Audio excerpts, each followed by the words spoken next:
New York. It and low-key worked Optic perfect for them tomorrow. playing They those wanna teams raise because the they trophy. needed, This yeah, has they to did need be the confidence a huge build up. step forward, and it's time to make it Yeah, a bunch official of on the fucking desk. noobs. Our Scuff Pick'ems are in. Alley Cat, I'm you're going kidding, first. I'm kidding. I swear to my. I know they just came hot off a match, but I think I'm still going to go with New York Subliners. I want to see them get their rematch in the final. Nameless 165 is on the table for you. I'm going to go with the New York Subliners as well. I think they get it done. I can't bet against Paco. I've done it too many times, and I paid the price. Quaster, are you going to side with Scrap on this one? I've been saying since the start, New York's winning this thing. I got New York. Mixed cheers, the whole thing? Yeah, I got New York, 4 for 4 too. on the day. About to make it 5 for 5.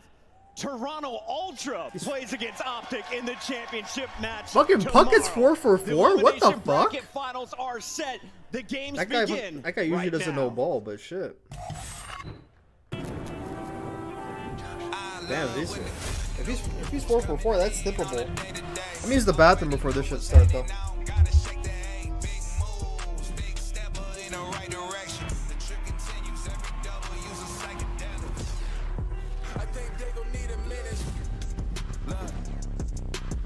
I'm interested in making as opposed to making friends. Double bags, I've been paranoid, I've been a safe place. I'll take a check. Finishing this drink should only take a sec. But Mark just cut me off, he told me that I go on stage and tan. Walk out to my own shit on the main event. Vinci my cologne after the show, she told me that shit was a favorite sense. Rent a van is spacious, we can take it friends. What happened next, you could take a guess.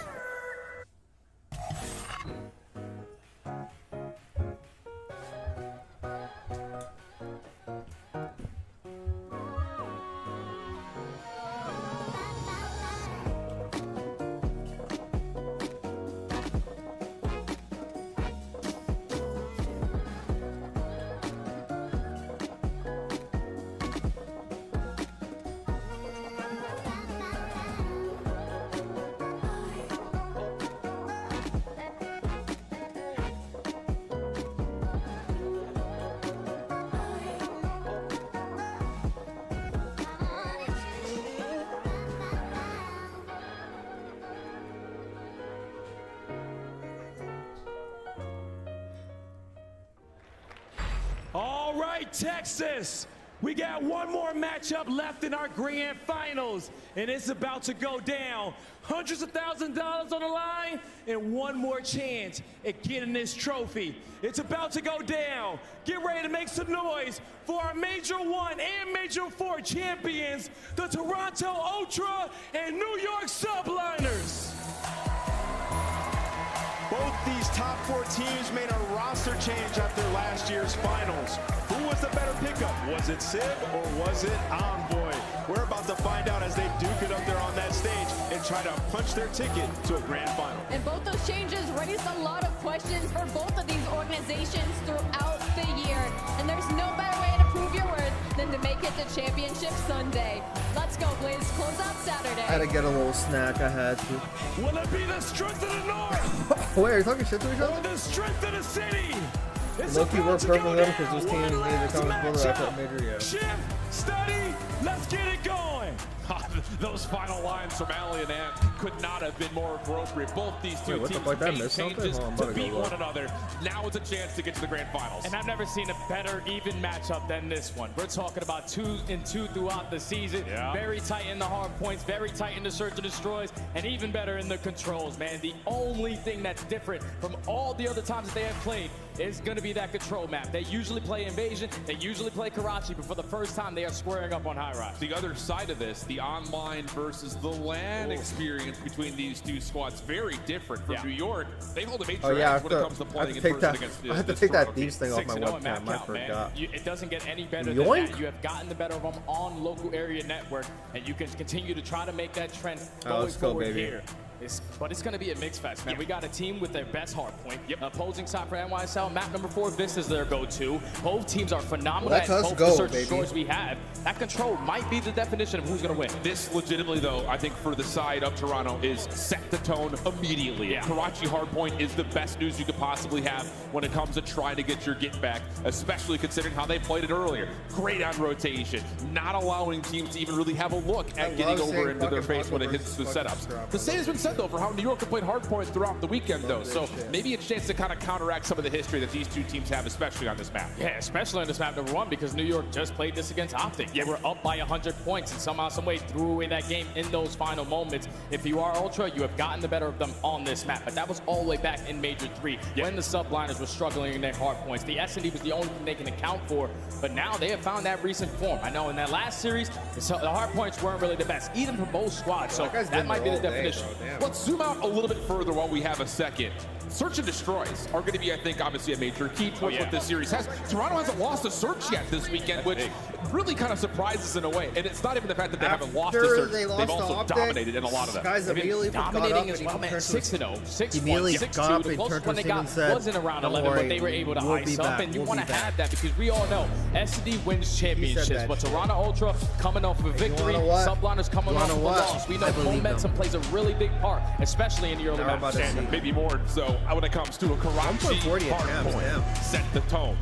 This is all the marbles. A bounce-back matchup after last year's grand finals. We don't get the same necessary environment, but I can believe me, this is going to have the exact same weight for both of these two schemes. Again, the whole purpose for their moves were to beat one another. Now it's just who has the last word. It's Karachi hardpoint. Lower finals. This is my favorite matchup because these teams have been top 4 all season long. We're trying to put ourselves in a position to be top 2 on the end of the year. I love the color. It's already into this P1. Toronto Ultras trying to hold their ground, and Scrap dominating through top 3. Now you hop in the hill. Absolutely the case. Inside also making sure no one sneaks over to the middle map. Skies will be deleted.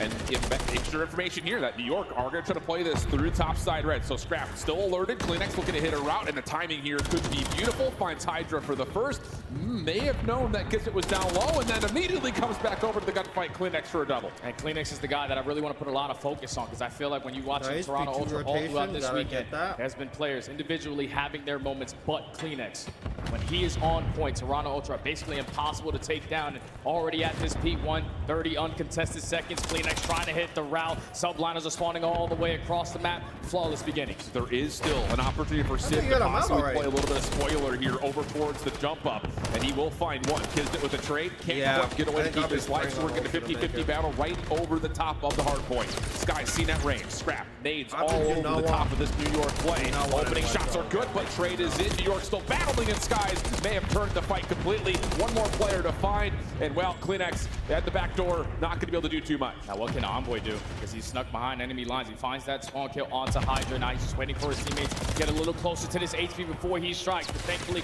they find a couple kills. Now the only player in the hard point is going to be Skies. He falls, and this is not the ideal situation you want to be in if you're the Subliners. With only 20 seconds left, the spawns are still out. And I know the observing team is sitting on Hydra because he had a slow series versus Optic. He's off to an 0-6 start here against Toronto. Not what we've often seen. A lot of the focus has been on this guy. What can Kismet provide? But Hydra's been ice cold so far. Yeah, 1.4 hard point KD. 0-6 is not the start that you want. Now you are forced to find a break in towards Peter with Ultra fully set up. Skies finds that first kill though. So you're going to make this a little bit chaotic towards the back end, but Envoy is able to get the better of Kismet. The spawns are going to be flipped, but it's a free pinch for Kleenex. And it's just the ARs left. The SMGs are just not finding the same success that we often assume, and Hydra's just diving in through Garage trying to force timings. This does not feel like the same New York that we saw earlier on the weekend. The ARs are providing what they can, but Hydra's 0-7, and the crowd's starting to know about it. Yeah, you're just not going to win. Hydra's not having success, but trades go back and forth. Kismet with that double is able to lead to the break. It's a lot of time to fight for Kismet on 3 in a row. And now the Toronto spawns all the way across the map. Only 20 seconds left. You want to try to fight this because you know P4 is scrappy. Yeah, Kleenex, that silence, try to get around the play. Sib shuts it down, pops up looking for more, pushes Scrap off.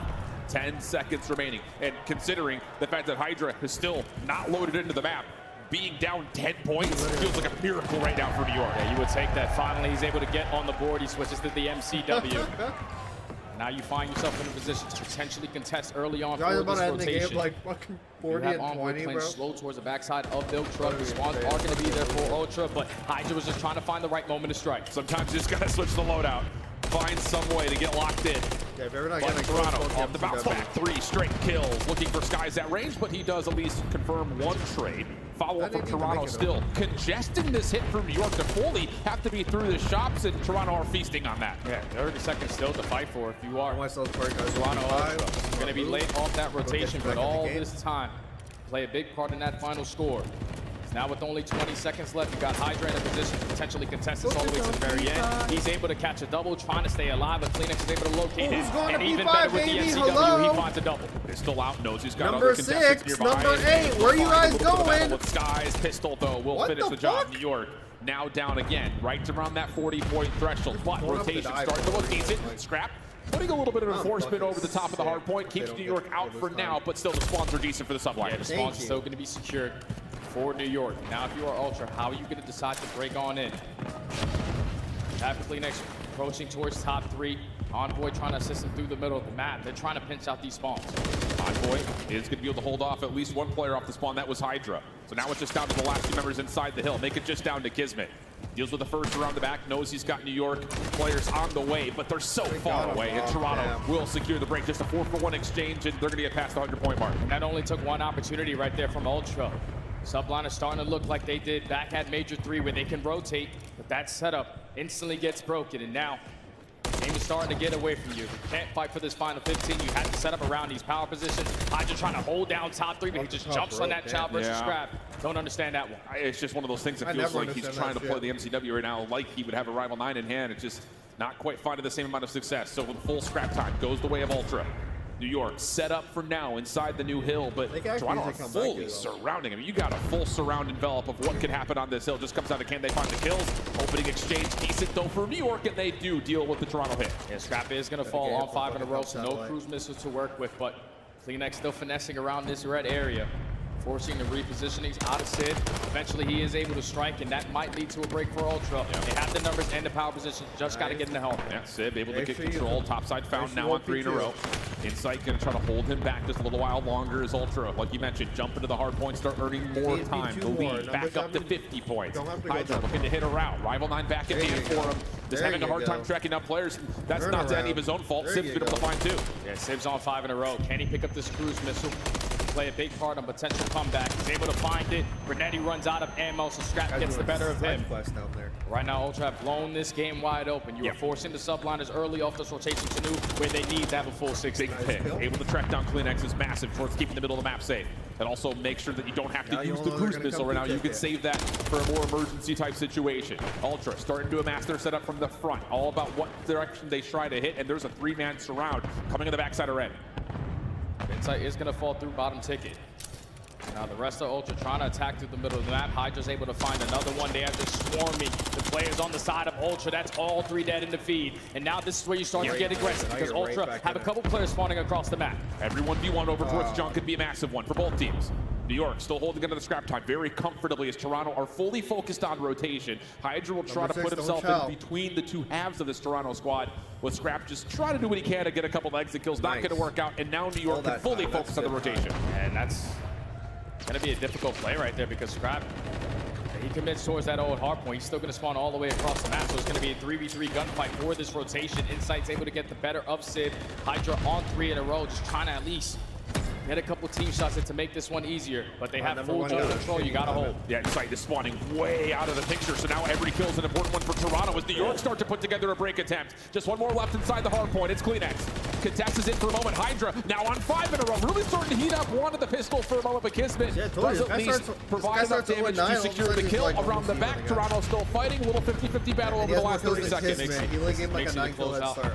The ending of this P3. Right now, Ultra in control, but Sky trying to be a nuisance. Can he find this kill? No, he does not. And now if you are Toronto, you can put all your focus over towards the junkyard, because you are in control of Chicken Coop. So you're forcing the sublines to still try to commit this, but you would want that back if you are New York. You found the initial kills, just couldn't trade effect. And really, Sid is doing everything in his power to keep his team into the game right now. 21-16, that says a little bit, but more importantly, he's found a lot of these kills to get the break, the extra step forward. So again, you need to see something more convincing early from these SMGs, especially as we start to rotate from 4 to 5. Yeah, and it's a 50-point game. You are Ultra, you can soak up a little bit of this time, because the spawns for subliners are all the way across the map, but right now they're fighting their way through Fountain. Hydra gets the better of Kleenex. Sib also finds onto Envoy. That leads to 3 dead, and the spawns do flip, so now it's New York's turn. Soak up as much time as you can. And you've even got Hydra already hitting an early route over towards P5. Ultra taking their time on this approach. 1v1 here. Hydra beats it to the punch. The second shot's clean, but not good enough to take care of Insight. So Toronto will stabilize on this side of the map, but New York happy to see that lead get dug into little by little. Just continuously soaking up this hill time. Ultra have to try to contest this all the way to the very end, but New York have fought their way back into this game. 20-point difference. Let's go to a listen-in with New York. Where'd you go? I'm top fire now. Top 3 right now. There's one against 2, only one. Only good scraps one's out. Nothing back right. Check your dump. Split to the top. I don't see him. Next there. Square, scrap. Yeah, there's two there. They spawn there. Jump car after them. I'm shaking.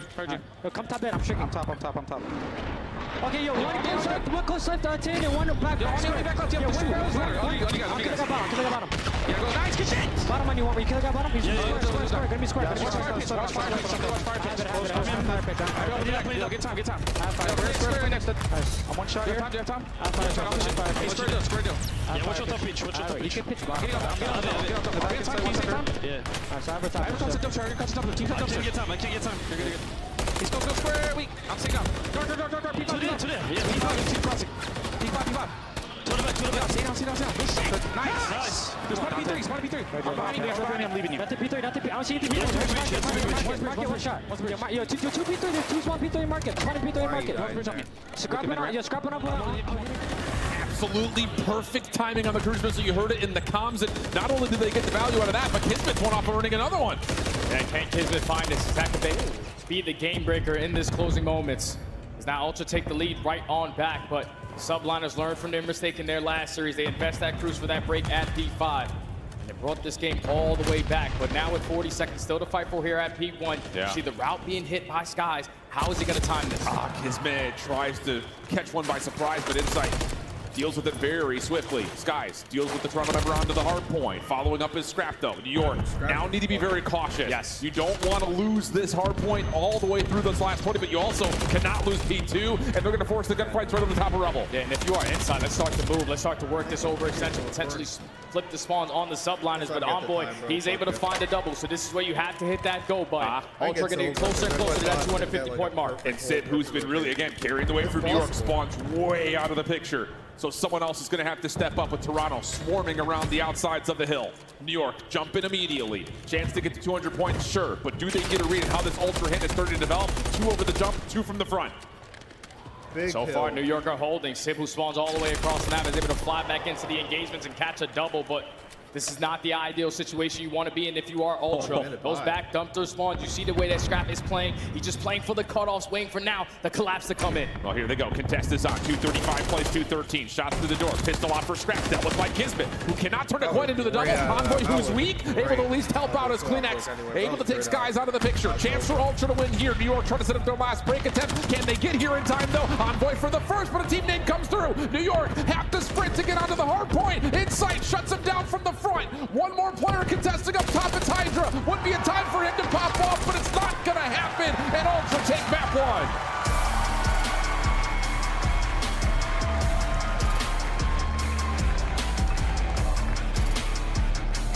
Toronto was just the better team from start to finish in that map number 1. A slow start from the subliners, more specifically in Hydra. He was able to pick it up as the game went on. When you're up by 60 points, you dominated that P1 the way that you did. You kept the game scattered at certain moments. With that much of a lead, all it takes is one opportunity. And even with Sip finding that double, the spawns being flipped from Ultra, the way that Scrap was able to play it through bottom ticket was absolutely phenomenal. You play for the cutoffs right off the rip, you wait for the teammates to get closer to that HP, and then the collapse was good enough to take map 1. Map manipulation. Absolutely the key words, I would say, in all of that, just due to the fact that Toronto, like you mentioned, were able to manipulate spawns the way they wanted to. A lot of it coming through the pivot points at mid-map, especially from 4 to 5. New York give themselves a tool in terms of the cruise missile helping them get back into the game, but I think you're absolutely right. Categorizing this entire map, Toronto just quicker to finding success on rotation. Like, and it was players could be inconsistent, but you can find a consistent way to play the game. Early on into that game, and then Scrap just dominating with that AR. You even heard it when we went to the listening. They're thinking that Scrap spawns all the way across the map, but he is blessed with that spawn on the backside of P3, so they have the numbers advantage still in their favor. They traded out effectively. They withstand that cruise missile coming in, and if you were New York at the ending of that P5, how do you allow Toronto Ultra to break through the back with the gun? Yeah, that's the real key, right? And, you know, there's also elements to think when it comes down to the fact that Hydra's not able to get as fluid and as motion on the map that we're used to seeing.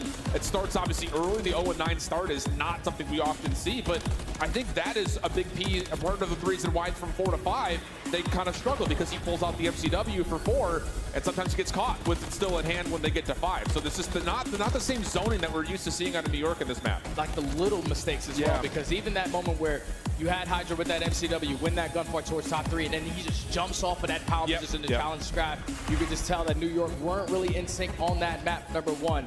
More specifically in Hydra, but now you are forced to bounce back into Search and Destroy, which has been your backbone even more versus this squad in Toronto Ultra, because you have players like Hydra and players like Sip who just take over in that mode. Yeah, and let's be honest, the numbers nerds are going to sit there and say Ultra was meant to win that map. It was the one that they've dominated against New York in the times that they've played it. But, at least for Toronto, they find their first map win versus New York on land, and it comes in relatively comfortable form.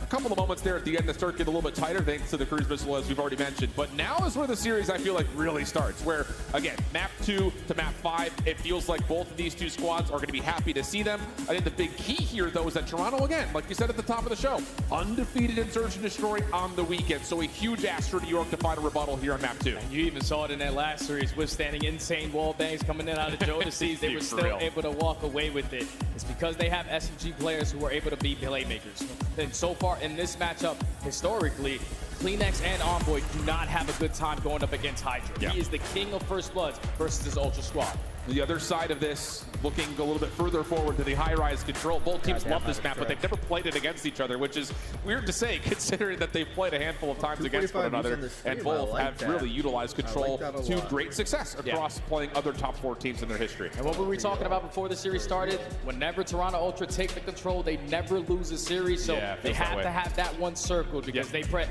all throughout Major 4, preparing for a high-rise control. For the first time, you're going to square up against the Subliners, who were the only team to take down teams like Atlanta FaZe, hand them their first couple losses, so that's going to be an absolute square where we get there. But this Search and Destroy is got to be massive for the Subliners, because you need something to stand on, some kind of momentum to try to continue forward. Yeah, and for Ultra, you know, there are questions about what happens on this Karachi Search and Destroy. They haven't played it a lot, and obviously the numbers on screen don't really build a lot of confidence for you. It's just the simple fact that so far this weekend, they have yet to lose a Search and Destroy. But in terms of how this map should go, New York will feel better about seeing it in the pool than Toronto will, largely because of those numbers. Yeah, and it's due to the fact that Hydra, the KD is a 2.8 ridiculous in this matchup. Yeah, that is insane stuff. So if you are Hydra, we know on a map like Karachi, where SMGs are going to be dominating around that mid-map, you can put yourself in positions where you can be that island player going for late flanks, but you always on the defensive side have to make sure you put yourself in a position to always contest that B-bomb, because it's so difficult to retake.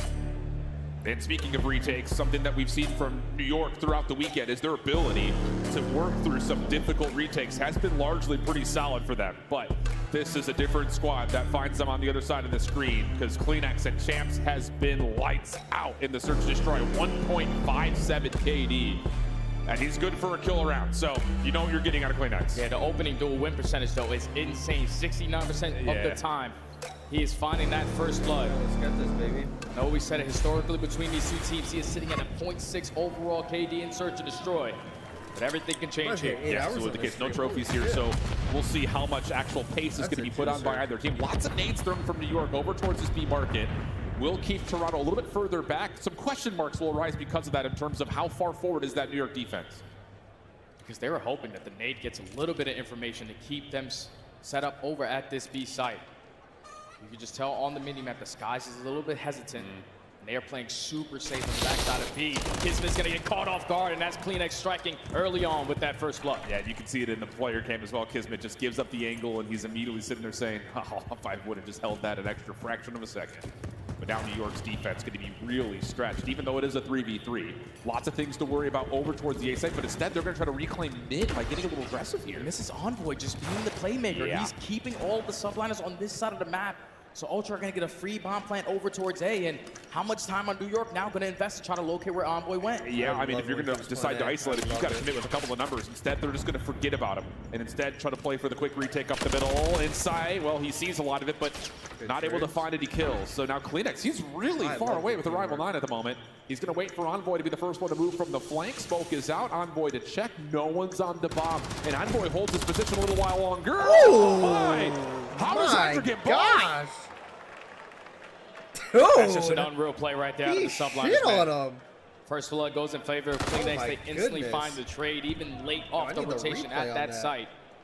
Just a beautiful heads-up play to completely disregard Envoy in the back of the spawn. Isolate the last two players that are playing around that site. And Hydra already off to a perfect start, 3-0. I mean, the read through the smoke at the end, unreal stuff. This one right in front of him, but to immediately pop in center. Oof. Because that was exactly the case. Envoy needed to make the first move. When he clears the bomb, you start to think new life in this Toronto post plan. But not when Hydra's still up, apparently. And he needs that. We need to see some smiles on him after that first map start. We know what that young man is capable of. Already off to the hot start. Can he continue on? Got to get that trophy system down to keep him alive towards the middle of the map. Hydra's going to take already that positioning in towards Fountain. I don't think he's been seen either, or maybe he has. So Insight was playing backside sandbags.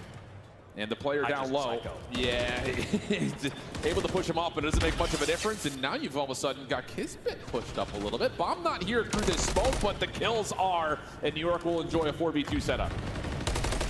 Bomb is yet to get planted. They are playing for the kills.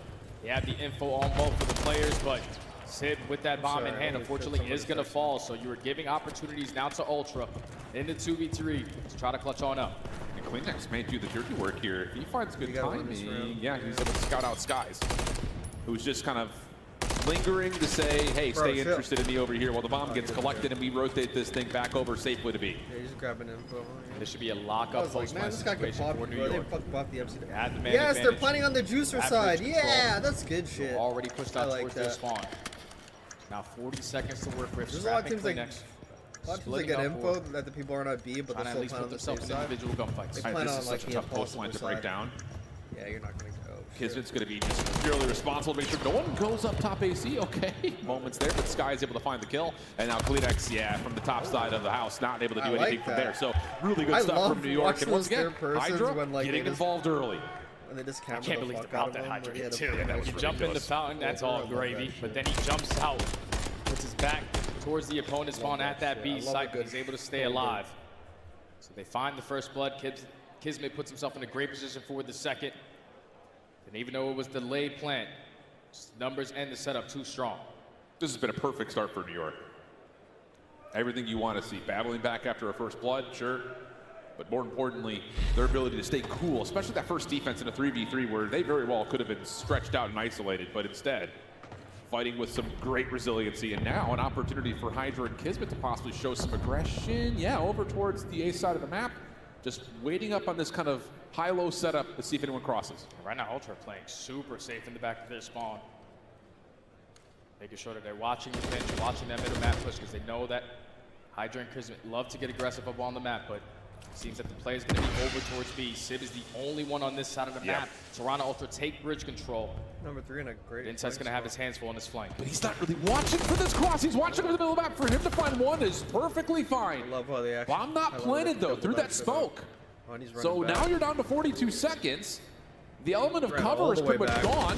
Sib is seen behind the trucks, and Scrap will eventually take him down. Sib looking for an off angle, doesn't work out. Yeah, I don't understand that reach out there out of Sib. I don't understand that either. Team man-to-man disadvantage, and you already gained the info onto Kismet. So if you are cleaning, give up that deep pinch. You have to try to work this objective. Can anyone stop this plant from happening? Doesn't look like it. 3v2 post plant. I mean, this is one of those things, man. It's champs weekend. We're starting to see how paper mache these maps really are. But now the question for New York, how do you work through this post plan? And with Kismet dropping, the answer very well may be that you just don't. He just fucking give away that fucking spot, bro. That's crazy. 1v3 left to Skies. He is on 3 in a row. So how hard is he going to commit on this round? He finds that kill onto Kleenex. Nah, he's going to play for the streak. He's just going to back away, play the streak for the next. Yep. Oh, he's fucking chasing him, though.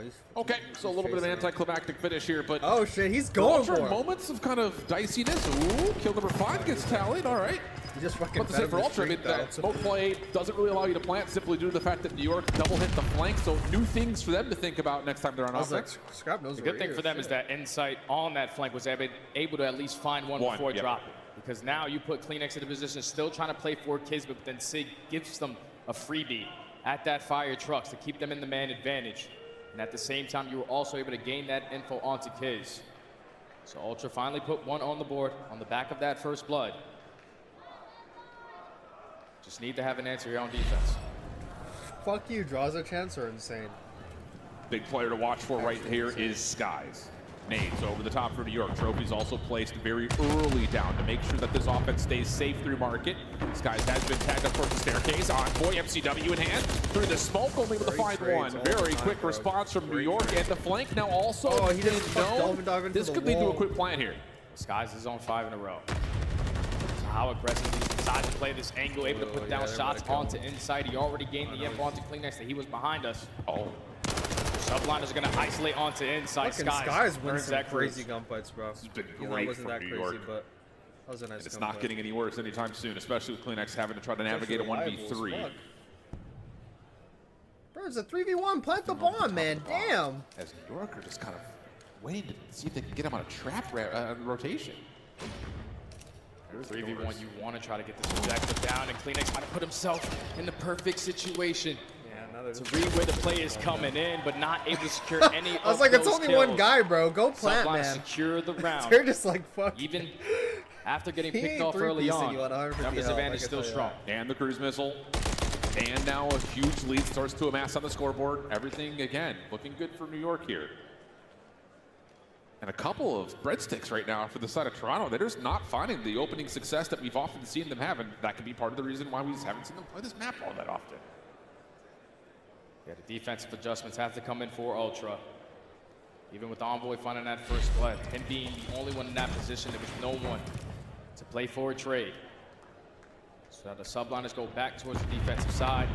You have Sib taking control of the bridge, and that's going to be B, gone. Yeah, pretty much. So they'll sit in a little bit of pressure. Envoy has gone forward for a moment, but doesn't like the look of it, so backs off. And now the focus has to go back over towards A. Bomb making a play early. Kismet playing topside single, and he's just looking to see if anyone crosses through mid. So now all of a sudden the bomb's been planted under his nose. CleanX seems to have been made aware that Kismet was nearby. And that will be enough for Envoy to come through, find the kill. Sky's also in trouble, topside AC. And yeah, this New York is just completely congested. They did not expect this hit whatsoever. Yeah, big gunfight win across the map as well. Out of inside B. It's a lot easier like to work B. You got like back cast, you got now bridge, all up to Hydra in a 1v4. With 20 seconds left, he's got his bus pass. But it's not going nowhere. Okay, a crucial round right there for Toronto. I think a lot of it is just Kismet has been getting beat up on that opening angle. He's been really the sole trusted player over towards bus side, so he plays safe and he gets caught. But it was the early strategy out of Ultra that kept him in that position, because once the smoke, a couple attacks get invested over towards B, they had a triple stack on that side of the map. I don't know what it was from the other two players on the side of Ultra being completely silent, because Kismet jumped from that bus all the way to that top window, but couldn't get any sound cues that where the play was coming in. And once that bomb goes down and then Kismet falls, everybody else just late off that rotation. So Ultra secure the round. 2 so far on the attack. Back to the defensive side they go, where they're making the adjustments. Now CleanX turn to hit that hopper. Yeah, and he's going to be able to do this with the rival 9 now. Cruise missile going to get called in, so this is going to be a UAV to know that someone's up top. No isolation as of yet. CleanX knows there's trouble on the way. Sib, taken down to about a single bullet worth of health, but able to get the regen. Stun, not also landing at the moment. Door just providing the only cover for both these two players. Pops the door again, and CleanX wins the first 1v1. New York find themselves in a bit of tricky nice trade. They're trading here. everything. With It's a 3v3, Kismet looking for a plant. Yeah, when you invest the cruise missile, if he plants you on that were backside looking for too, these he's a rounds to be hood rat, guaranteed, bro. but He's a hood rat for still sure. in the 3v3. You have Hydra playing in towards top mid secret. Envoy has a player right in front of him, but little does he know. Now with only 35 seconds left, Ultra are watching all their crosses. Yeah, Kismet has now been seen. Keep your eye to see what Insight wants to do. Number 3 in purple. He has the opportunity to possibly play for a flank, and Scrap is going to get forward and try to challenge the A site, but the rotation There's a lot of is shit going on, bro. underway. At least it was for a moment. They got Quick Scrap reposition. out. Scrap does get isolated. Insight now. Last Bro, one. NYSL is playing That was a some cheeky bit of fucking move around the map for New crazy York. shit. Looked like they had to hard commit from Their the front. mid-round Instead, they adjustments finally are went right back in insane, through bro. mid. And that pause that they took in between the round, That's too. Subline is making those mid-game So, like, adjustments. slowed the game down. Take their time in the 3v3. Got some info, they readjusted, then they faked and went Realize back. the Trevon carry is Kismet. You don't want to die with that in your hands. They ran into Ticket, they The way made that Scrap Ultra push were up, they playing went on that back through defensive setup Ticket. was just way too safe. Agreed. It's like they were trying to Almost shut like down fucking B. fake them out like K, the Only one rotate, person and in then a came back. position to at least Awesome contest over shit. towards A, but Scrap must have got Masterclass word that stuff. someone is behind you, so he gets some bad time in the drop early, and then Subline take advantage. It almost feels like Toronto's playing way reactive compared to what we've seen so far on the weekend. There's not a lot of that early initiation, that quick tempo that we've often seen from them. Maybe some of that is due to the fact that, again, this has not been necessarily a great map for them. Clean shots from Scrap. Somehow Skies is still alive. Somehow Sid is still alive. I mean, that is about as good as it gets from Scrap, but instead it's New York. I love fucking Skies, bro. On to inside. Now into man advantage. You have Kleenex trying to make a play through red. He is going to get sniffed out by Hydra, 2v4. Yeah. Envoy and Scrap have to clutch. Yeah, that kill, Scrap knows that he really cannot put himself in a position to play off of a post. Might as well use it, bro. Fuck it, you know? For eliminations. Going to the fucking champs final, you're just trying to get the champs final. I don't think a team gives a fuck after champs final. Whether it's through walls or just straight up. Regional the strats Couple now. of shots over towards Scrap. Envoy maybe thinking about trying to force this engagement or get an extra step forward. I mean, they need to find kills. That's the biggest part about this. Yeah, but the more time that they are wasting, the more ground the Subliners are taking away from them. So they already have top AC control. Envoy trying to be the playmaker to work his way through bottom foul. And at the same time, Scrap falls 1v4. Renetti good enough for the first Take a kill, look at the but trades. not the It's second. so beautiful to watch. Subliner secure another This is the best round. S&D Now I've at actually game point, watched all fucking day. You're sitting there like, I'm shooting marshmallows? Yo. Those are This is great the best shots, S&D all I've watched Skies all day. and Sid to not lead to a first blood. That is absolutely baffling. This has just been a very calm search for New York. I know. I mean, legitimately outside of Kismet getting out-pressured over towards the A side of the map once or twice, everything else has gone according to plan. Because usually when you watch Subliners in their search and destroy, it's Kismet and Hydra just running around together. Right now, they look to seem that their game plan is just to split up, be a nuisance, play your corners, secure those one-on-one gunfights. And now that has lead to them being at game point.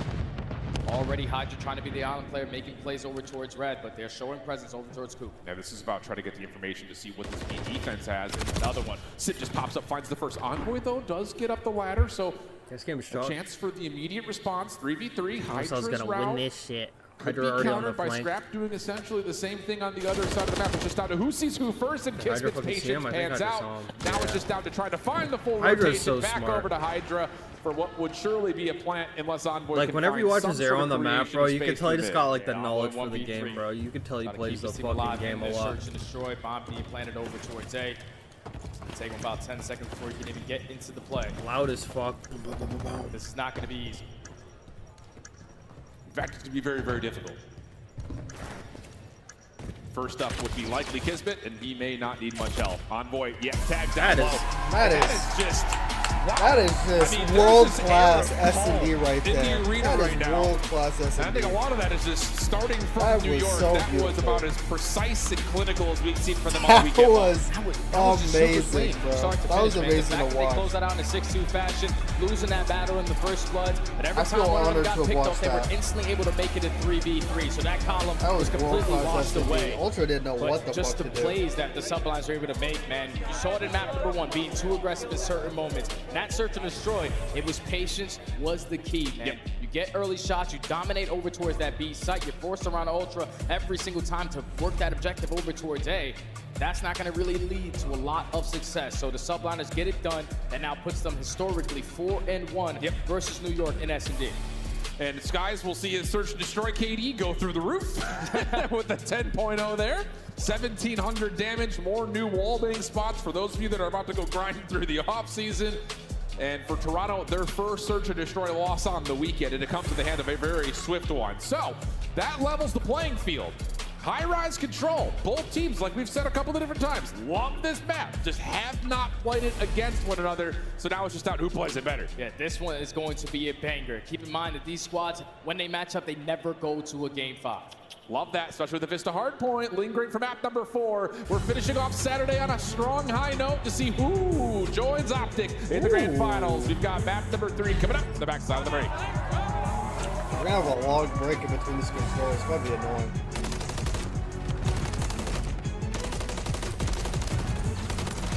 Nice, man. First map. First map, boys. Moving towards.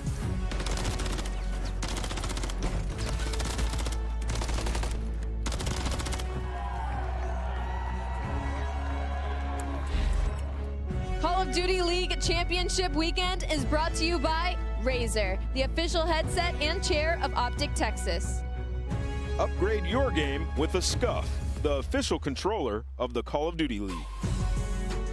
Scuff and Optic have teamed up once again, this time for a limited edition Prism Mystery Box with an exclusive design in 5 different colors. Grab yours today at scuffgaming.com/optic-prism. And you could be one of the lucky few to unbox the gold controller. That's good shit. Wow, I gotta see that. That's good. Alright, we got a long break, a 4-minute break. Let's pull up Twitter. What's popping on Twitter? Probably nothing. Probably nothing, Muffin. Who's this? Oh yeah, that's the person who's fucking thirsty for Dashi. I remember.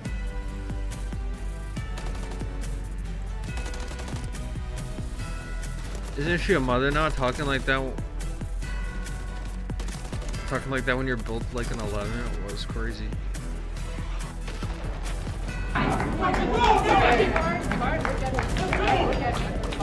Byron.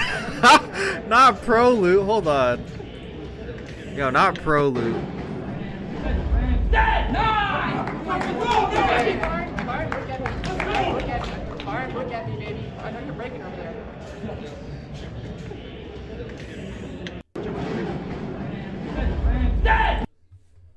That's so funny. Matt 5 for placing the ground. Oh, I might have to pull this up. I'm pulling this up. Fuck it. Oh, is it over? Damn, already happened? I see black. I see black 1. Fuck.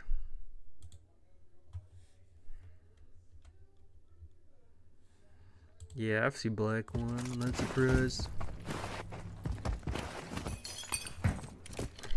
Damn, is there actually no comms on this? There's no commentary? Just boom, boom, boom, boom, boom. That's all we hear? Nice. Cool. Cool.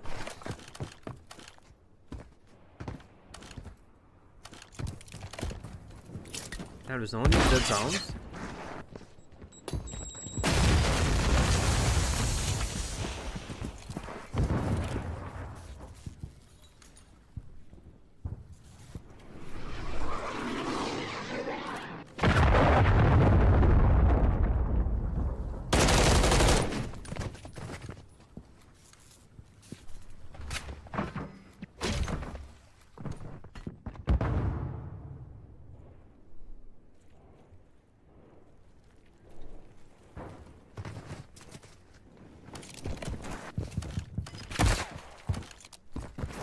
I should have kept chasing him. Oh, TP? Shit, what's TP saying? I try and keep up as much as I can. Great to see you here, obviously, and meeting everybody here. It's just champs. I just love it so much. It's great to be here. Always a pleasure having a legend like you here.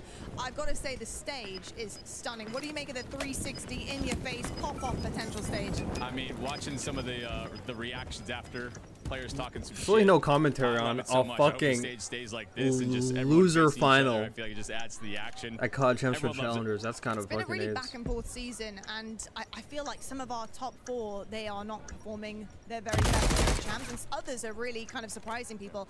Who do you think has the best shot right now? Is that putting you on the spot? Oh man, I gotta go with the Optic boys. I wasn't sure what they were gonna look like coming into this one because they're looking shaky, but they were able to put it together. I think that team is gonna look really good in the clutch situations, but they go against New York. So FC Black actually comes back and wins this, hey? Gotta push for the green wall. Natty, last question. You're one of the best Warzone content creators out there. Actually, no, when I'm baited. Wait, they actually might lose this. What has it been like being back, playing the competition as well that Warzone has been having? I think I misread the thing. Pick up competition-wise for Warzone. It's been a lot of fun to watch. Been doing some watch parties and keeping up with, you know, leading into World Series of Warzone. So being able to participate here with the multiplayer side and then also the Warzone. Fucking Warzone. Okay, cool. Not doing that. We're gonna go full screen on this for a sec.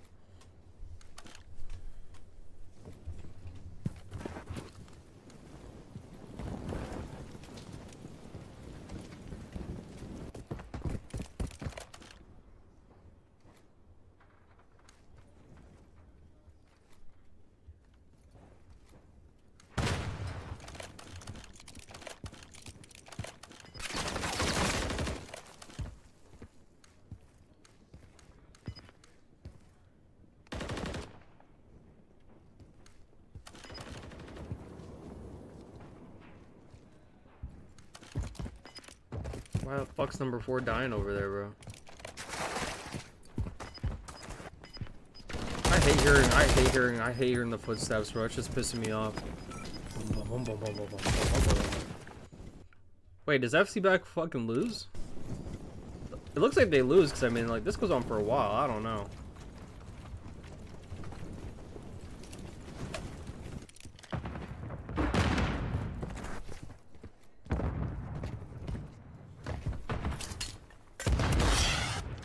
Alright, we're back.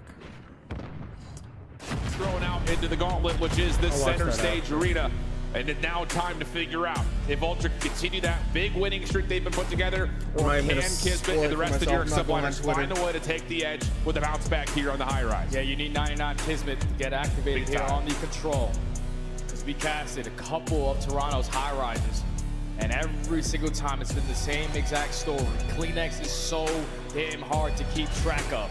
So that battle between both of those playmakers is going to play a big part, but already off the rip, Subliners are going to be on an attack where they usually find a lot of success in those segments, but Ultra have gotten a lot better on their defense. Without question, and a lot of it has been by dominating this B lane. AR is not often let anyone flip through. But I say that, and New York do find at least some early access into the B zone. Big battle back here, though, from Toronto and Envoy. Coming away with a couple. Sky's too many targets to shoot at, and with that insight cleans things up. It's a 4-for-1 exchange. Yeah, and that's the worst that you can do is go 4 dead, because now you're trying to work out of your spawn. You're able to at least find 2, but still the map control in favor of Ultra. As the Subliners are rallying the troops to try to push out towards B Street. Inside is getting isolated. Can he at least find one? Thankfully, Sib with the team kill still gives him an opportunity. And here's what you're talking about. Kleenex around the back. Good for the first snap up towards Sib, and just takes care of it before Sib can hit the dirt. So now 25 plays 20. 45 seconds on the clock, and New York are working very desperately to get out of their spawn. Good kills from Skies, though. Does create an opportunity for them to maybe see the A zone. Oh yeah, Skies is able to find 3, so they already gained the info onto inside. Hydra's just going to send it for that kill. You're showing presence at A, you're also showing presence at B. This is going to force Toronto Ultra's defensive look to be scattered. Damn. Indeed the case. Scrap makes things a little bit more alleviated over towards the B zone. Envoy does the same over towards A. So still empty from a first take of progress, and Scrap follows up, making sure Kismet stays off the zone. 30 seconds to go. Opportunity for New York to move through the B zone. Did Insight scout this out? Sure seems to have. Information gets transmitted, but New York still able to firmly get onto the B zone for their first hit. Yeah, first segment comes in. So 25 seconds left. Ultra are not going to get this one up for free. Envoy tries to strike from a different angle. He falls inside over the top rope, was able to find one, but better effective trades coming in from the Subliners. Hydra with that double is going to allow them to earn the second segment. And even though there's no kills from Kismet, the damage is incredible. Keeps Toronto way back, and Hydra will follow up now on 4 in a row. And getting aggressive. There's kill number 5. Maybe a cruise missile here, as New York have gone from being down 8 lives to up by 4. And a quick transition already underfoot towards A. First thing gets locked. First thing is in, but Hydra's just trying to play for 1 kill so he can earn himself that cruise missile going forward. Finessing with his life, had a slow start in that first respawn, but an 8-2 start is exactly how you want to be. He's able to earn that cruise before falling, and now there's only 5 lives remaining for Ultra. And Kismet gets the trade. He can just win this round right here just by staying alive and not getting naded. Does he stay alive long enough? Sure does. And New York, after nearly being completely zeroed out on the opening one wipe and you just find all 6 ticks worth of capture. That's beautiful right there out of the Subliners, especially with no trophies to find the success that they did. Just if you're Ultra, a couple team kills. That was that situation where Hydra was able to push up into the spawn. Even though he wasn't able to get a kill, the rest of the Subliners are already out of their base. The stack goes in at B. Hydra then comes off spawn and pops a 4-piece right up the middle of the map. And Ultra just simply could not work out of their spawn. That was a 9-kill offense for Hydra. 8 of those non-traded, plus of course the cruise missile. Lots of greatness for New York to get them kicked off. And the bar has been set as high as it possibly could be for Toronto to come out of spawn and try to match. Now, if you are Ultra, you want to try to at least walk away with this attacking round or make it up in those segments as close as you possibly can. Envoy is able to strike for the first, and right now Ultra have a lot of map control to go with all these kills that they are finding in the B. They get the last farthest player pushed up in Skies. Now the stack is in at B. Yeah, lots of showing pressure at A, but instead hitting routes to get some good control around the B zone. Route from Hydra around the outside, and whoa, nearly able to take down maybe 2. Kleenex puts him in his place, and with that, the second tick of progress has been earned for Toronto. 3rd on the way, double stack is here. Sib seen on the cross, but there's no way New York really have a chance to contest this. And now the kills later to maybe get to A. This is scary now because this is probably a situation where you're going to be forced to use that cruise missile a little bit earlier than you wanted to.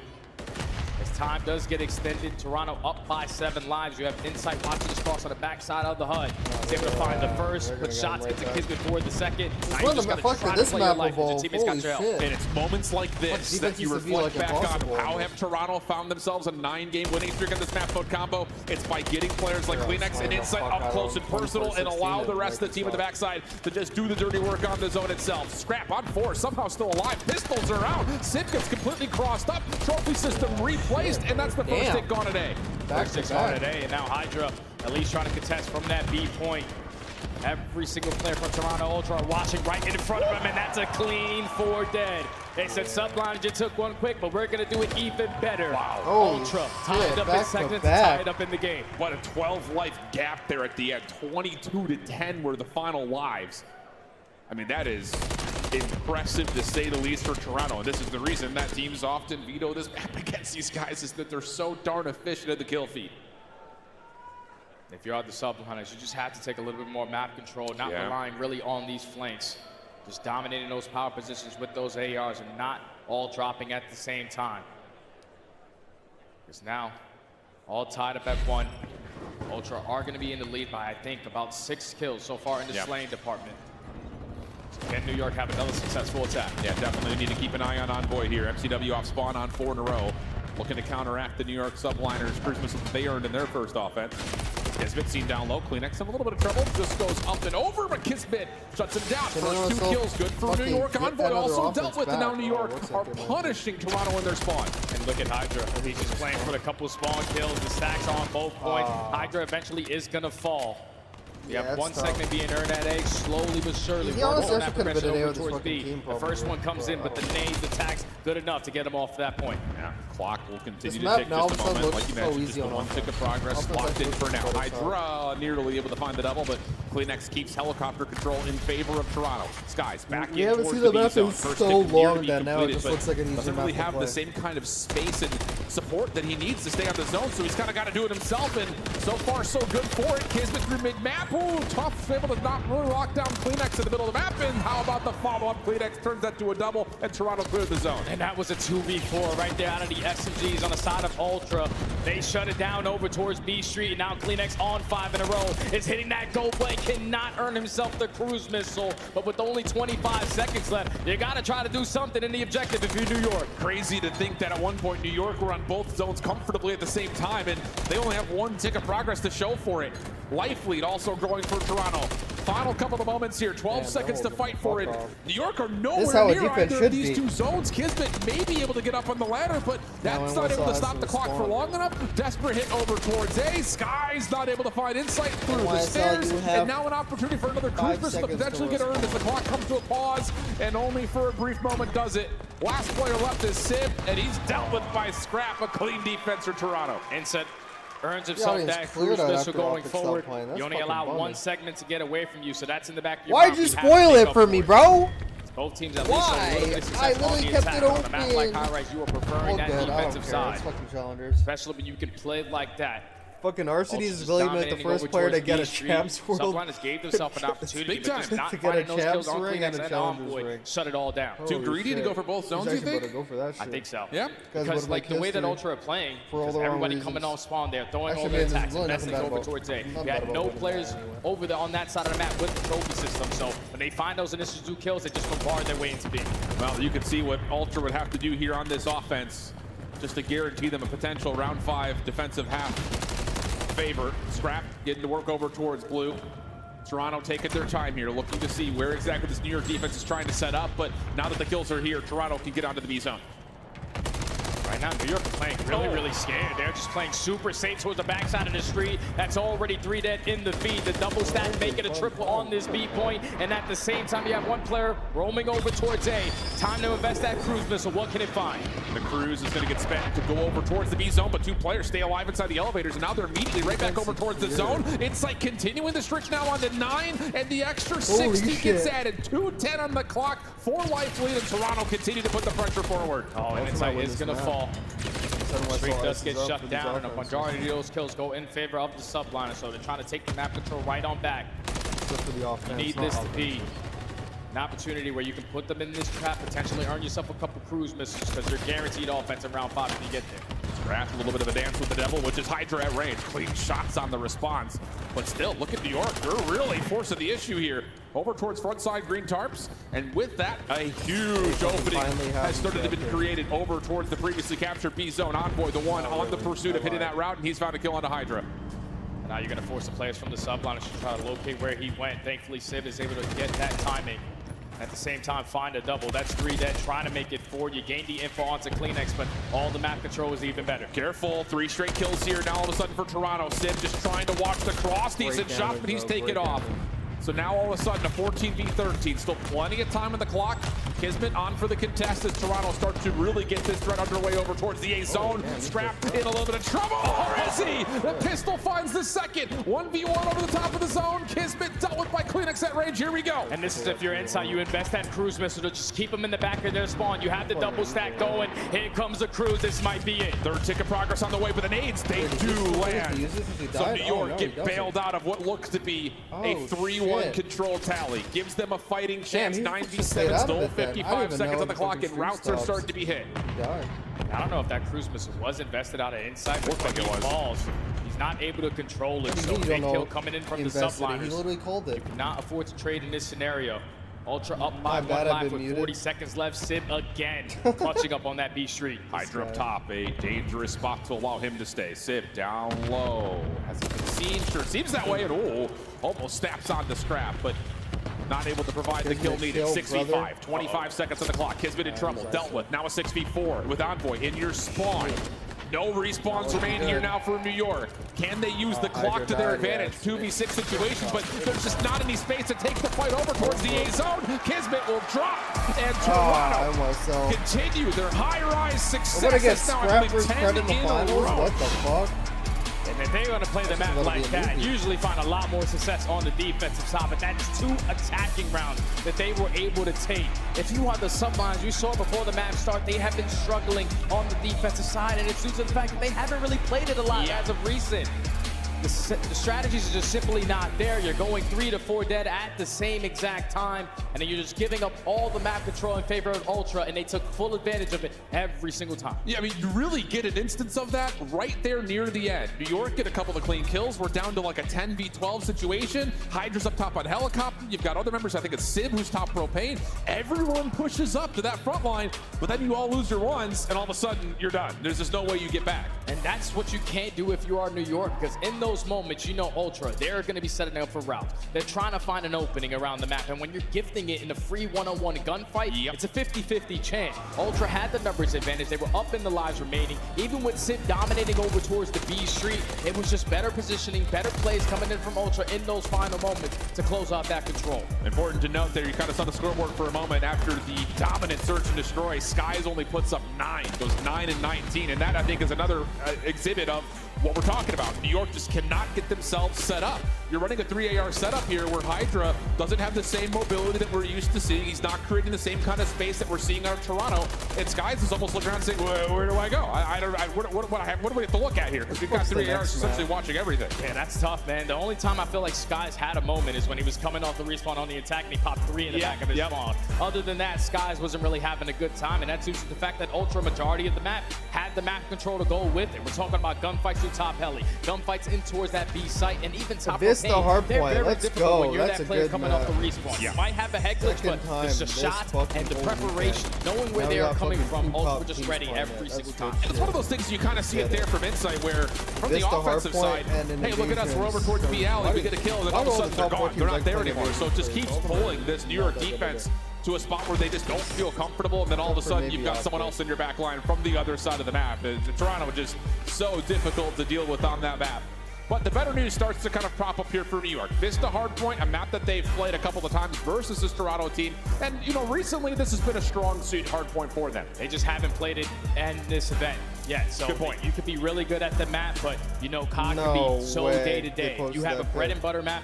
you haven't played it, sometimes the strategies can look Exceed was completely talking different. shit And right now, all full momentum tourney, bro. on the side of Toronto And then that Ultra. happens, We that's did fucked. have the ability to cast them the last time, at least online, not No at way Major did it 4. exceed like It was an that. Oh, shit, they 100-point even comeback from posted it. Ultra. So if you are New York... Hold on, I gotta see this real quick. Look at this shit. A Pro knew they were talking shit too, so you know Prolud's fucking chirping.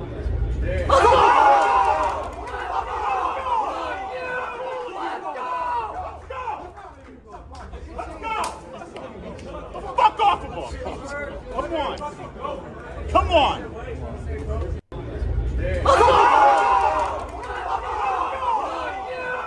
That's so funny.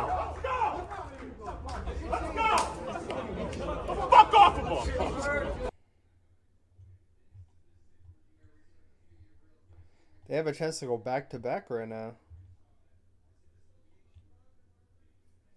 Pace blacked, bro. That's fucked. Exceed got karma for talking shit. Dude. About this. Hydro 250 to 84, 6-1, 3-0. They beat the fuck out. I mean, wait, is that real? Back-to-back Fortress S&D? That's not real. That's not real. There's no way that's real. That's not fucking real. Is that real? Fastest grand finals I think we've ever seen. A complete blowout, especially the Hydra hardpoint to start. So Toronto, nah, that had to be a mistake. Back-to-back Fortress S&D would have been diabolical. New York trying to Imagine find playing a them out way twice. to repeat for what would have been the first That time would in be a a long hell. time we've had a team be that dominant when it comes to the end of a year. Never Yo, ever that would out be of the hell. fight. Just a map 4 stands in front of them. We know how mixy Vista can get. I know we talked about the ARs, but the SMGs are going to play such a big role because we know how much of a nuisance they can Exceed be. talk hitting shit that all auto tourney, wall, bro. sitting in certain corners, just putting yourself in position to find success. Happens New York, to the their best backs of us. against the wall. Need this map number 4 to Map try to go number all 4, the way. Vista. Just got to go to what you've already found a lot of success with on this try to lock in for weekend, 2 more which is maps. Holy zone shit. out Ultra from having I'm, like, chances to put faded. together these setups. I watched so much Call of Here Duty we go. today. Map 1 scrap On was fucking everywhere. no caffeine, bro. I'm just 1.26 like, KD, he was in the hill, also found nearly 5k damage. I'm just like a fucking And that was a big zombie reason right that now. Hydra got shut down as fast as he was. Thing about it is, this is a totally different ballgame comparing Karachi to Vista. Lots more space for Hydra to work with. Let's see if they can use that to get A New lot York more into that space fifth for map. Hydra to New work York with. on the preferred side. Snade's going over the top. Sim finds the first, Skies immediately forward the second.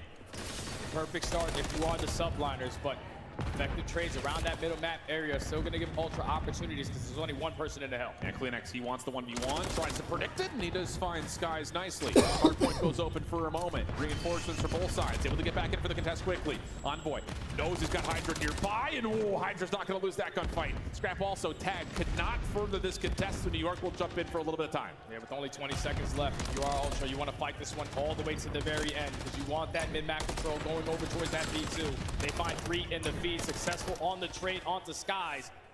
With only 3 shots left, you get some assistance out of Insight. It's going to be Ultra with a small lead going into the next hill. Big win from Kleenex. That wins the middle of the map over for Ultra, and then Kismet trying to play forward through the new hardpoint. Dealt with. Insight on 4 in a row. Somehow still alive. Help was there, but not enough as Hydra will get the double. And for at least now, the subliners are in the hardpoint, but there are members to deal with in the middle of the map in New York. Do so swiftly. A nice moment here for the subliners. 2v1 off that rotation, and somehow somebody Hydra's able to walk away with both and stay alive. So now subliners win that rotation over towards B2. It's going to be very difficult for Ultra to try to attack this front in front. You want to go to the middle of the map. 3 kills go in their favor. Now here goes the break opportunity. Yeah, Skies just trying to create a buffer with New York spawning so far away. A chance for them to still fly forward, but Hydra does that without any cover or even a duo to jump in with them. So once again, another moment you kind of look at and say, ooh, were we really worth that gunfight? Toronto able to get this thing back to around level terms, and now the focus is on the fight for rotation towards noon.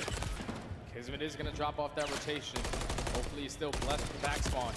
Thankfully, just that comes in for him. Scrap and Envoy able to find a couple kills. Envoy on 5 in a row, make it 6. Cruise missile earned. The world champ has come to play. How big has Envoy been for Toronto in the respawns this weekend? He has been super Yeah, I consistent, forgot which Envoy's is already what like the a community's one-time been world champ. asking He could be for. a Can he provide two-time that world when it matters champ? most? What the So far, fuck? he has. What New kind York of world we still living in? surrounding the third hard point. Threat underway from both the backside of these favorite spawns, plus also from the front. But New York holding off pretty decently to the moment. couple of trades are in, but New York will still at least hold the hard point. But with this, now they start to spawn out way deep. Yeah, it's a 4v2 now. Here at P3, Skies is able to at least still find a couple kills. Trying to contest as long as he can for his teammates to eventually try to help, but leads to an ultra break for now. Hydra through the front side is able to put down a couple shots, sets up Kismet for that kill, who is on 2 in a row. But Ultra, this is exactly the situation you want to be in. Yeah, and now it's just down to Kismet. Okay, he's done well through that little mid staircase.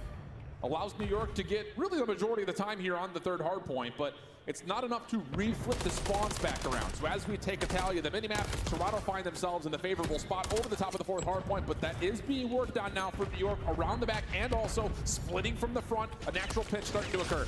Oh yeah, and Envoy's gonna give up that angle, but he's gonna come back to pick it up. Skies, the teammate, unfortunately does take down Hydra. That's what happens in Kismet every affected though from the front. He's able to find a double. He had a 2-7 start, instantly turned it on up at 7 and 9. Still have Ultra with the spawns, with the kills, holding on to the hard point. I was about to say, neither of these two teams could really lock down more than maybe one player spawning up favorably until that moment from Scrap gets Toronto into the driving seat.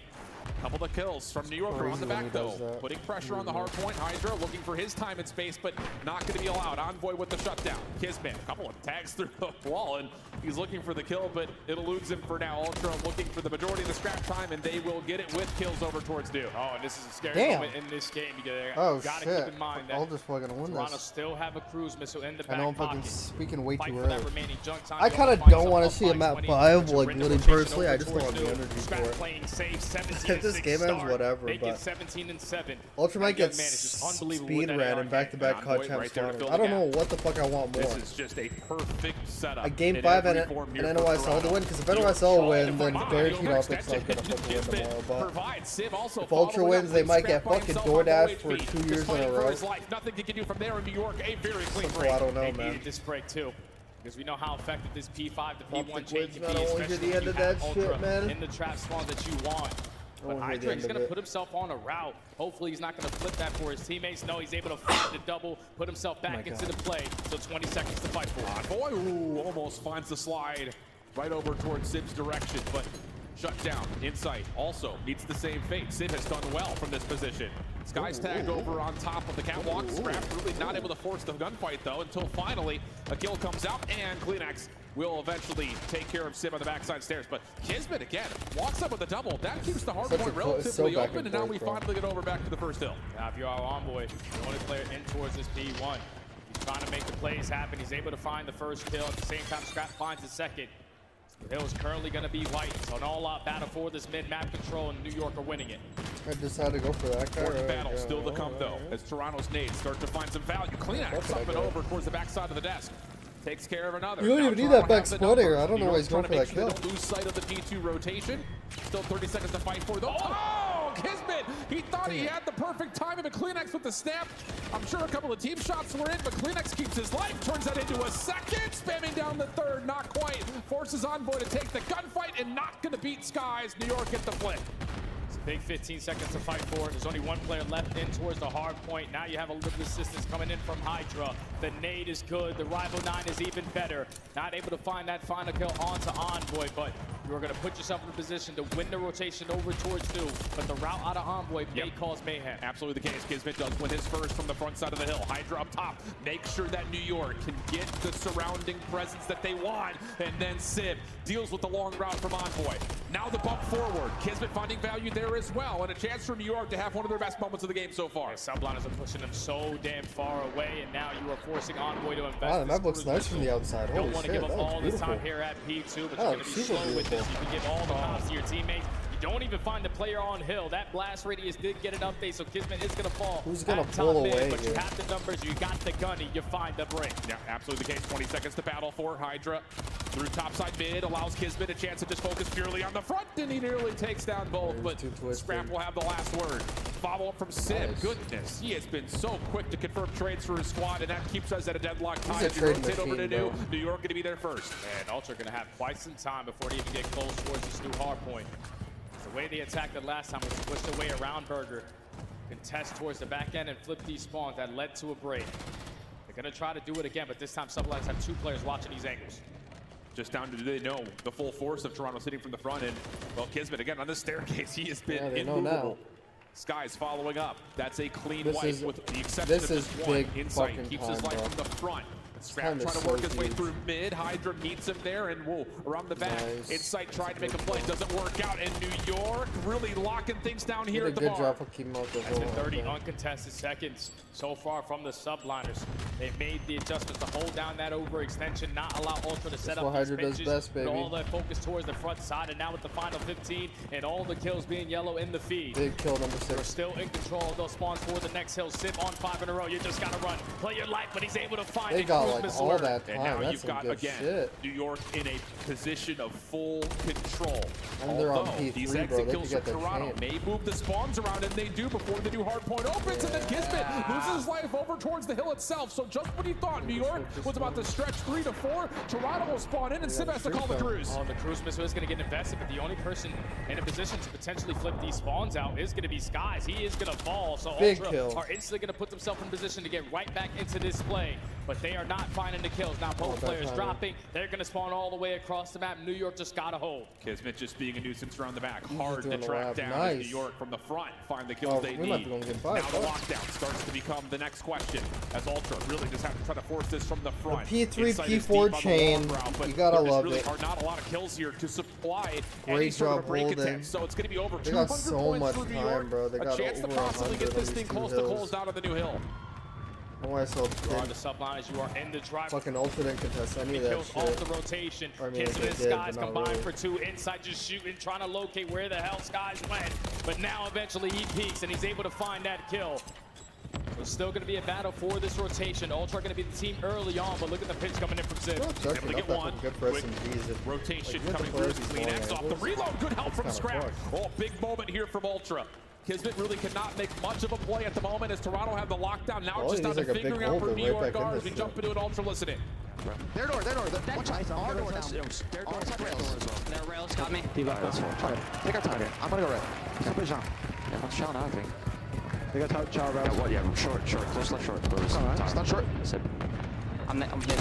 Zip. Nice. Everyone's zip on me. He's not. He's just looking for you. Pillar's on me. He's on P3. Table this. Let's get time. I'm playing this. Spawns. Be up this fast. Maybe shops. Just change these two. Shot is dead. Nice. Rocks maybe? No, low rocks. Low time. Low right. Caution. Low time. One shot. In the corner. Right corner. Chop. Nothing's going right. What's the P2 actually? Yes, he's going mid-step. He's crossing weak. Just have safety. Take her out. Try and go right here. I'm already burger. I have to play this a little bit. Slow P2 at me. I'm going dead. From edge weak. Sip. I'm going. Come out. Well, you heard it there for a moment. Ultra saying, let's play slow, let's play clinical. Not a lot of time to do that anymore. New York just continue to foil the plans of Ultra left, right, and center. It has to be picture perfect from this point on if you are Ultra. You're already in control of this P1, but the routes being hit right now out of Hydra may cause them an issue. As with Sid finding that double, make it 3 in a row. Last player on the point leads to all 4 dead. Spawns all the way across the map. It's looking like we're going game 5. Invasion S&D Ultra New York for a spot in the grand finals. What the fuck? This is about to be insane. Do what needs to be done. They clean up the gotta get the energy for one more map. I'm gonna fucking take a walk around. Flat out, they were not allowing Toronto to get the setups they wanted. And it was the adjustments on the second half back for this because you realize if you are New York, we have we're on 8 hours in the stream. Holy shit! A majority of the map, but the first time it was Ultra pushing. God damn, Big T-Dubs. I'm pretty sure you've been here with me like over 5 hours. Forcing those next 2 hills to be mixy. Right off the rotation, you dominate over towards Burger. Every single kill was getting tallied right through that front side, and Ultra were just going one by one in those final moments. Just could not find success in a team last push map of the way day. that subline was just able to pick them apart time and time again. That's been their bread and butter hard point. They get it done. Now we go game 5. And really, you know, you go back and if you were to watch that map on 2 times speed and just watch the minimap, there really weren't many moments where the preferred spawns were held by one team. It was just, oh, we're spawning out. Wait a second, now they're spawning out. And that little bit of chaos and that mixiness better adjusted to by the New York subliners. I think especially as we went from 4 to 5 a couple of different times in that map. That's just good plays out of New York too, man, because you got to think back against the wall. You got to play some of your best Call of Duty. Everyone had a performance. Hydra starts it off. Sib earns himself that cruise miss around the middle of the map. Skies also steps up tremendously by finessing, especially around that P5. And then, you know, Kismet is going to give you a two-piece here and there, but none of that even matters anymore. It's one map to decide who's going to get the last dance with Optic tomorrow. Unreal stuff, man. And that map will be an invasion, search, and destroy. New York, I'm sure, love to see it, but... We got one more map, Big P. And it is Big Butt, and I cannot lie. We Holy just recently shit, saw what a this, and dare. it didn't quite go their way. So lots of interesting things to set up here, There's Jay. some I mean, what snoozing are you in looking between for there, just not kind gonna of as lie. a quick There's some teaser for fucking this map shit I 5? was Well, like, we damn. saw for the subliners versus Optic. They got Like that outslayed LAD's Miami tremendously in game, that first bro. blood Like that column. should You have been need done your off SMG stream, bro. They to should be have the playmakers and simulated find that success shit. at that. All Like, right, well, literally that's before the the day setup started, as they we should've go. played We've that got shit. one more map, Allen, Texas. Not falling asleep yet, I hope. We got lower finals to figure out who's going to make it into the Grands against Optic tomorrow. New York trying to get there for a repeat. Toronto trying to get there for 2 years in a row. We'll see. Only one could move on when we come back after the break. Holy shit. Map 5 Invasion. I gotta watch one more Invasion Map 5. Who's gonna break down? This is for all the money. Pulling out all the Invasion strats for this shit. Because at this point, it's about making it. You're just trying to make it to the fucking final.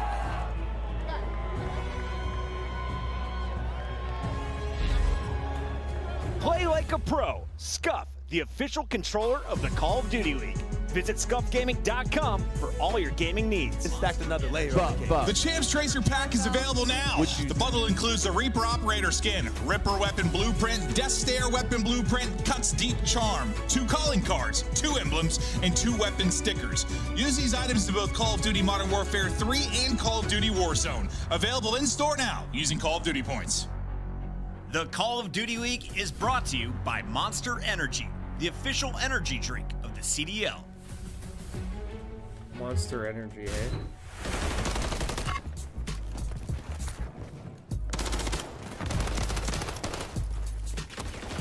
One more map. Let's get it.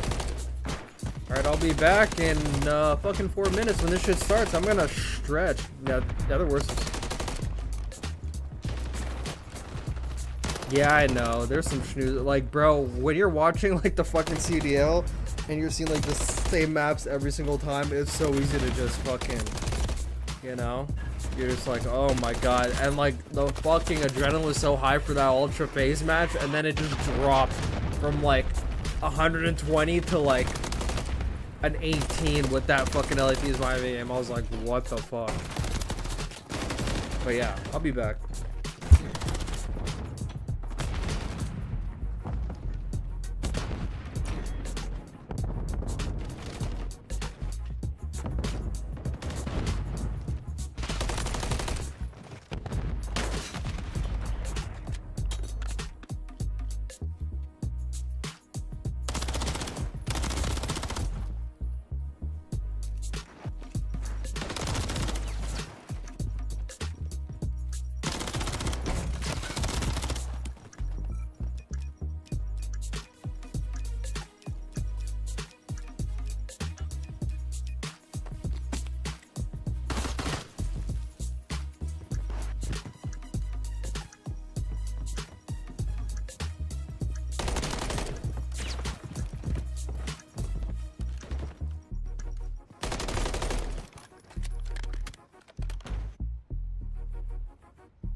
I'm back over at the Monster Energy booth, and this time I have caught up with Sensor. Hello, sir. Welcome to Champs. Hi, Lottie. How you doing? I'm very well, thank you. Better for seeing you, of course. Now, I want to ask you about, obviously, the Call of Duty Championships, first of all. Are you rooting for anyone in particular? Do you think somebody's going to be taking it? Obviously, it's day 3, so the stakes are really high right now. Yeah, I think it's anyone's tournament to win. I'd love to see the Thieves take it, obviously, because Ghosty and Krem play on the Thieves. I'm very proud of their success and how they're doing right now. So we'd love to see them make a run. But any of these teams, they're all really good. And honestly, this is what we love to see, just great Call of Duty being played. It is exactly what we like to see. And another thing we like to see is, of course, the trash talking, the pop-offs. Have you seen the stage with the fact that they're facing each other? There's a lot of stuff that's being said. Yeah, it's probably like the coolest thing they've done in Call of Duty in a long time, because I think when you see the best players in the world going at it and they're just saying how they actually feel and letting it all out there, it's like the most genuine thing you could possibly imagine. So I love seeing it.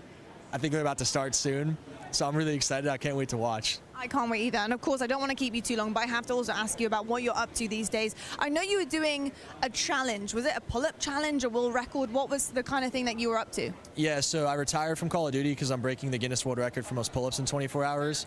My trainer's name is Jackson Italiano. He's been training me every day for 13 months. I've done 185,000 pull-ups in 13 months, and I'm getting ready for my attempts soon.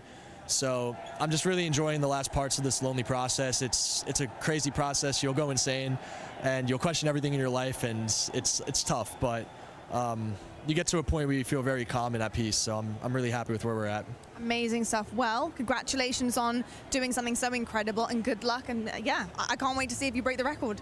Thanks. It's also for a pancreatic cancer charity, so we're looking forward to raising some money for charity. So it's going to be a good day. You're amazing, Sensei. Thank you so much, and I hope you enjoyed the show. Thank you.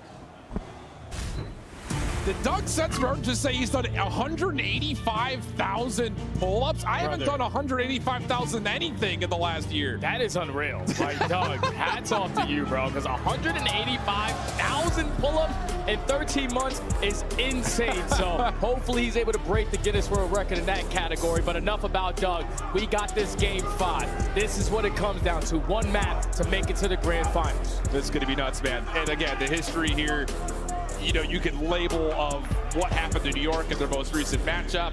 The other side of things, you've got Toronto, who hadn't lost a Search and Destroy this weekend until what happened earlier. So it's just terms and conditions are out the window right now. It's just one map, possibly 11 rounds worth of search to figure out who makes it to Grands. That's all it is, man. 15 to 20 minutes of gameplay to find out if you're going to be in that final dance tomorrow.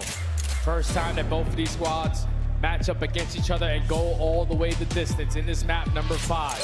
Hopefully New York be able to shake off that Lawrence versus Optic, learn from their mistakes, and come out more prepared, because if you are Toronto Ultra, you're able to handle the hell out of Atlanta FaZe on this map, because Atlanta was giving up that B site for free. If you are New York, that's got to be in the back of your mind. We cannot give up that objective. And I think on top of that, how much of the series versus Optic is still in your mind? Because you got to shrug that away, have your quick little powwow, and then get right back to business. Because for the side of Toronto, they have been just as good as what we saw from Optic earlier. So we'll see what adjustments we get here for New York. They're going to start off on the offense and quickly focus over towards this top broken position. Look how fast Kismet is playing over towards Broken. No smoke grenade getting invested, taking the ground away from Ultra. Let's get it, baby. You can tell that map number 2 was the subliners who set the pace early on, and just looking at the mini-map, they might do it again. Yeah, this is interesting. They're trying to catch someone on rotation, and wow, Kismet almost gets the gunny with the SMG across halfway around the map. But that smoke fake doesn't really work out. So now all of a sudden Ultra will know that there is going to be some sort of a transition back, but Skies, a late nade or at least a car explosion, has first blood tallied for New York. Oh, and once Skies puts himself in a position towards mid-tank, you can start to work this objective, and then you have the island player commit on that kill. All left up to Insight in a 1v4, 4 up, 4 down. Clean round right out of the subliner. I love that. When I was live in Toronto last year, me and my buddy make sure no defenders are broken, and then all of a sudden, here's a fake smoke. Let's see if we can catch him at mid. No one's able to hold on to that ticket, kind of courtyard tank area.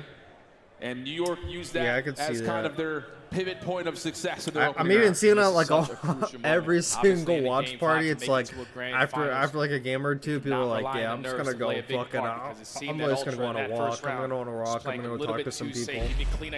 Like, it's literally impossible to literally sit down for 8 hours, especially with how like they fucking fill like the downtime. First round, but this time it's scrap with this first of his own. Yeah, Skies is looking for kind of an off timing on that big cross rotation, but Toronto had all guns up, and it will be Scrap who gets credit for the first blood, and now New York just don't have any defense here at A. It's just whatever stacked up over towards this tank side, which really, they don't even have that either. It's just a little bit of DVD control right now for the subliners. I don't know if Kismet is giving them the info that at least one player in Kleenex is trapped over on the left side of the map.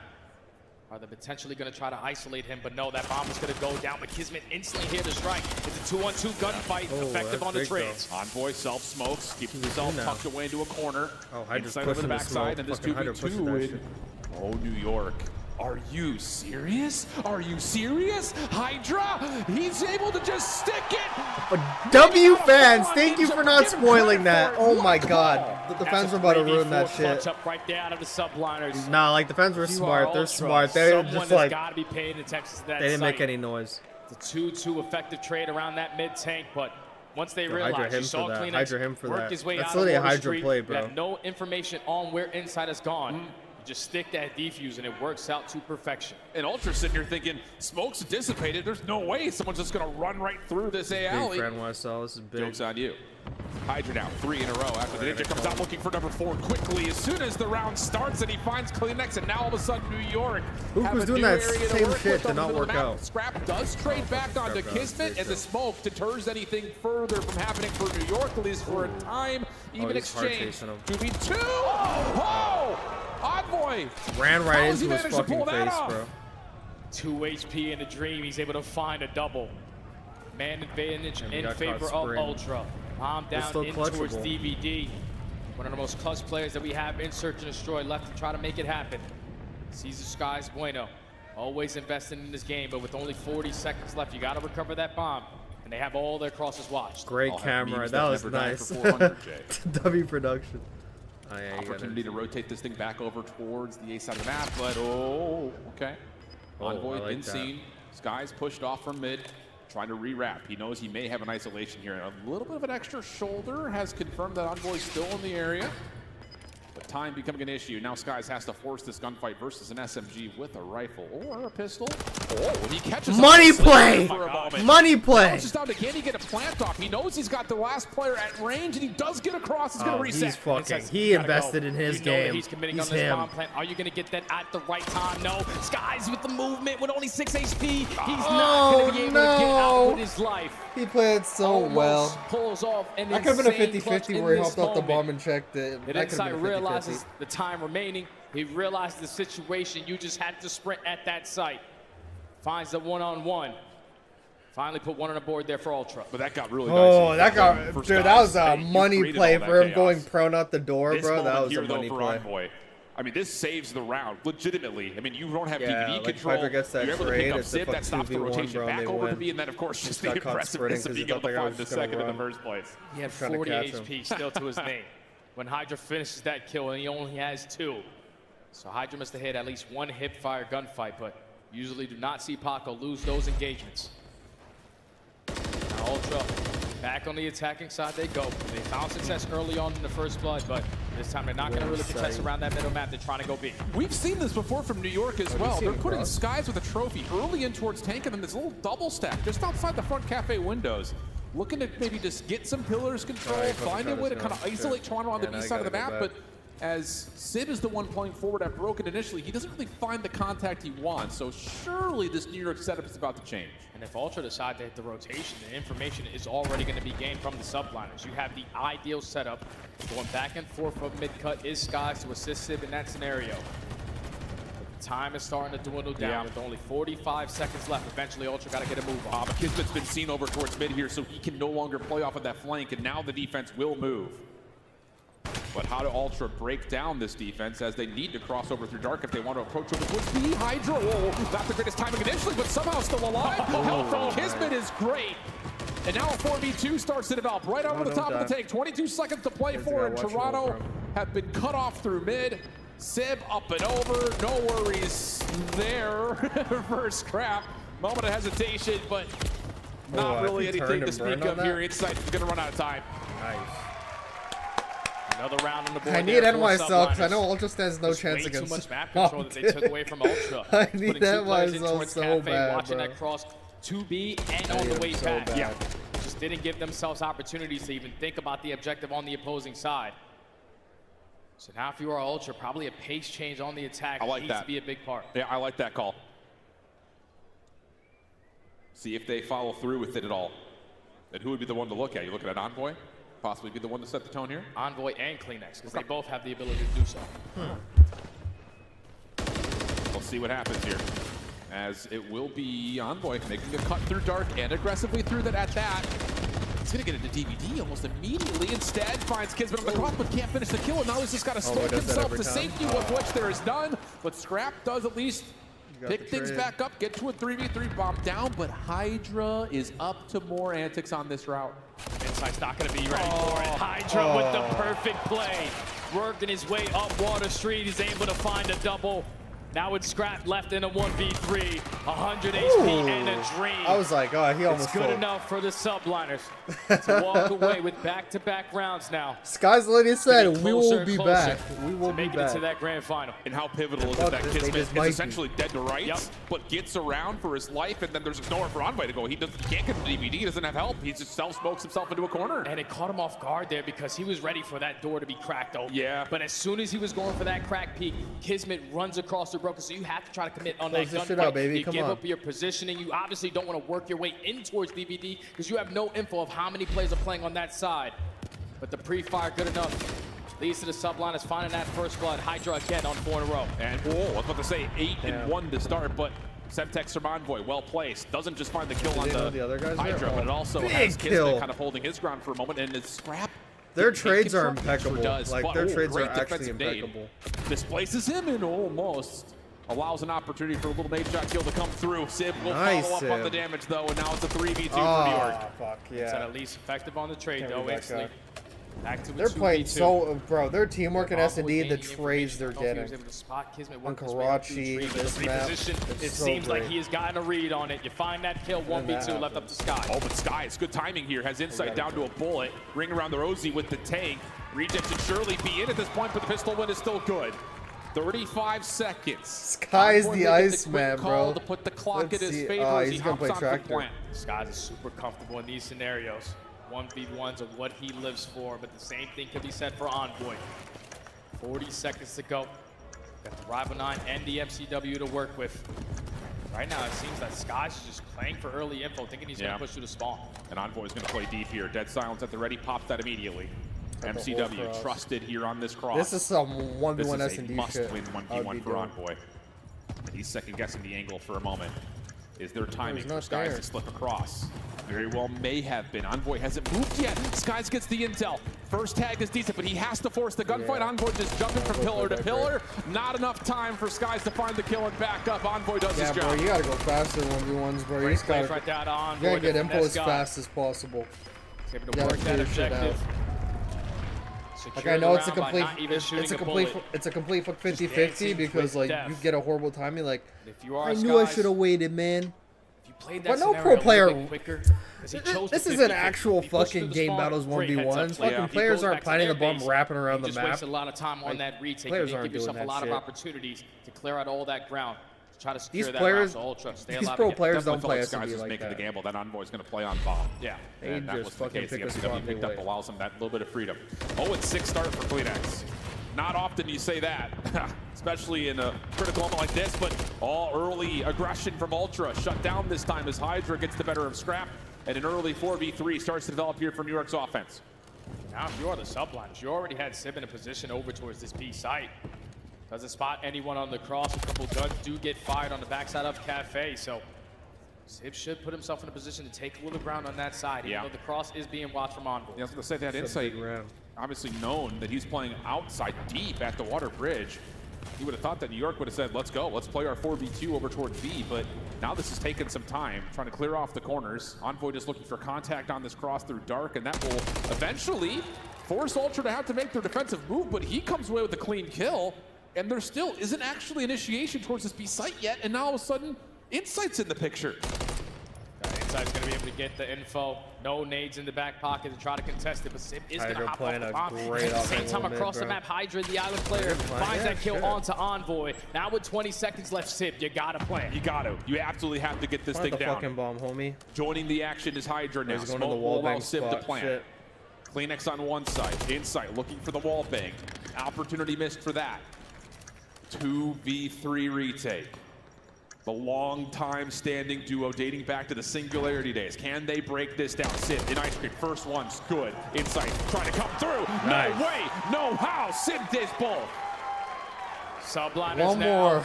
more. Just looking I'm so sorry, completely T-Dubs. different. I think Insult to they're going destroy. home. Just one more round is all that they need. I'm so sorry, After man. the rematch versus Optic Texas.